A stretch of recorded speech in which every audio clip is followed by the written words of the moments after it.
Hello दोस्तों, मेरा नाम रिया है और मैं मुंबई की रहने वाली हूँ। हमारे परिवार में केवल 3 लोग हैं। मैं, मेरे पति, मैं और मेरा 16 साल का बेटा। मेरे पति का नाम श्यामू है और मेरे बेटे का नाम अनुज है। मेरे पति अक्सर काम के सिलसिले में हैदराबाद जाते रहते हैं और इस बार वह बहुत लंबे समय के लिए मुंबई गए हुए थे। घर में हम दोनों माँ बेटे के अलावा कोई नहीं था। मैंने हमेशा प्रियांश को न सिर्फ बेटा बल्कि एक दोस्त के रूप में देखा है। मैं अपने दिन भर के कामकाज में व्यस्त थी। तभी अचानक मुझे जांघ में तेज दर्द महसूस हुआ। मैंने सोचा कि शायद मैं ज्यादा काम कर रही हूँ, इसलिए दर्द हुआ होगा। अभी ठीक हो जाएगा। लेकिन थोड़ी देर में दर्द इतना बढ़ गया कि मैं बिस्तर पर लेटने के अलावा कुछ नहीं कर सकी। उसी का फायदा उठाकर मेरे बेटे ने मेरे साथ जो किया, उसकी मैंने कभी कल्पना भी नहीं की थी। मेरी पूरी कहानी मैं आप लोगों के साथ साझा करना चाहती हूँ, लेकिन उससे पहले आप सब प्यारे दोस्तों से मेरा विशेष अनुरोध है कि आप हमारे सुंदर किड्स टीवी चैनल को सब्सक्राइब ज़रूर कर लें, ताकि आप लोगों का प्यार और सपोर्ट मुझे यूं ही मिलता रहे। तो दोस्तों, मेरे बिस्तर पर लेटने के कुछ देर बाद मेरा बेटा प्रियानंश घर आया और उसने मुझे आवाज़ दी। जब मैं कुछ नहीं बोली तो वह मेरे रूम में आया और उसने देखा कि मैं बेड पर सो रही हूँ। तो प्रियानंश तुरंत मेरे पास आया और कहा, मम्मी आप ठीक नहीं लग रही हैं, क्या हुआ आपको? उसकी आवाज़ में गहरी चिंता थी। मैं बोली, बेटा जांघ में अचानक से बहुत दर्द हो रहा है, क्या तुम मेरी जांघ में तेल से मालिश कर सकते हो? मैं सो रही हूँ, मुझे हल्की सी थकान महसूस हो रही है। उसने कहा, बिल्कुल मम्मी, आप आराम करिए, मैं आपके पैर की मालिश कर देता हूँ।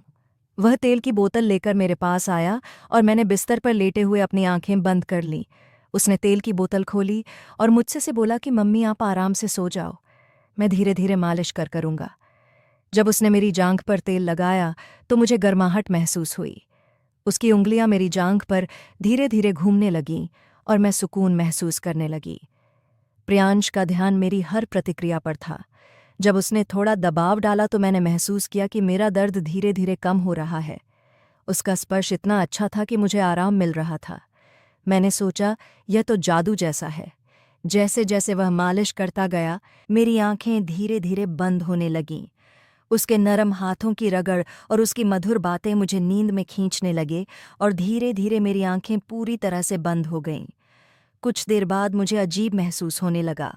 फिर मैंने धीरे धीरे अपनी आंखें खोलीं और जब मैंने देखा तो मेरी आंखें फटी की फटी रह गईं, क्योंकि कमरा पूरी तरह से बदल चुका था। चारों ओर रंग बिरंगी लाइटें और मोमबत्तियां जगमगा रही थीं और टेबल पर एक खूबसूरत केक रखा हुआ था, जिस पर लिखा था हैप्पी बर्थडे। माँ अम्मा ने चुपके से यह सरप्राइज प्लान किया था। मैंने उसे गले लगाया और कहा, बेटा तुमने ये सब कैसे किया? वह मुस्कुराते हुए बोला, मैंने सोचा कि आपको खुश करने का ये सबसे अच्छा तरीका होगा।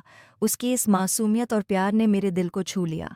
मैंने सोचा कि इस पल ने मुझे यह एहसास कराया कि हमारे रिश्ते में एक गहरा बंधन है, और प्रियांश ने मुझे सिखाया कि जीवन के छोटे छोटे पल कितने महत्वपूर्ण होते हैं। हमने एक साथ केक काटा और उसकी हंसी मेरे दिल को छू गई। केक खाने के बाद हमने कुछ खास बातें की। प्रियांश ने अपनी कॉलेज के बारे में बात की और मैंने उसे अपने बचपन की बातें बताई। हम दोनों बहुत खुश हुए और उस पल से हमारा बंधन और भी मजबूत हो गया। उसकी आंखों में जो चमक थी वह मेरे लिए सबसे अनमोल थी। मैंने उसे देखकर सोचा कि मैं कितनी भाग्यशाली हूँ कि मेरा एक ऐसा बेटा है जो न केवल मेरी मदद करता है बल्कि मुझे खुश करने के लिए हर संभव कोशिश करता है। उस दिन मैंने महसूस किया कि रिश्तों की गहराई को समझना और उनका सम्मान करना कितना महत्वपूर्ण है, क्योंकि हर लम्हा बहुत कीमती है। रात में हमने साथ मिलकर कुछ समय बिताया, फिल्म देखी और उसके साथ बिताए गए पल मुझे खुशी से भर देते थे। मैंने प्रियांश को गले लगाया और कहा कि तुम मेरी जिंदगी की सबसे बड़ी खुशी हो। वह भी मुस्कुराया और बोला, मम्मी मैं हमेशा आपकी मदद करूंगा और आपको हर खुशी दूंगा। उसकी इस बात ने मुझे और भी ज्यादा खुशी और प्यार से भर दिया। मैंने सोचा कि यह सिर्फ एक जन्मदिन नहीं था, बल्कि मेरे बेटे के साथ बिताए गए खूबसूरत लम्हों का प्रतीक था। मैंने प्रियांश के साथ इस दिन को हमेशा याद रखने का संकल्प लिया, क्योंकि यह हमारे रिश्ते की मजबूती का प्रमाण था। यह प्यार का एक नया अध्याय था जो हमें और भी करीब लाने वाला था।